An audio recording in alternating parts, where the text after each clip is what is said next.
Yeah. Yeah, you're familiar with them. Not premium. Yeah, I used to deal. Yeah, I used to be a big time dealer. You gave it up? Sold the business 15 years ago. Wow. Yeah.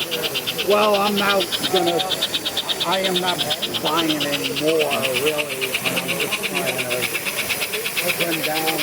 Scott is selling a lot of stuff on consignment. There was a big collection in Riverview, across the bay from Pinellas County, and he's been selling this stuff on consignment. Is that a factory cutaway? I had an engineer friend of mine do it. Okay. He's an EE and Nicely done. yeah, he always did. A typical EE, very precise work.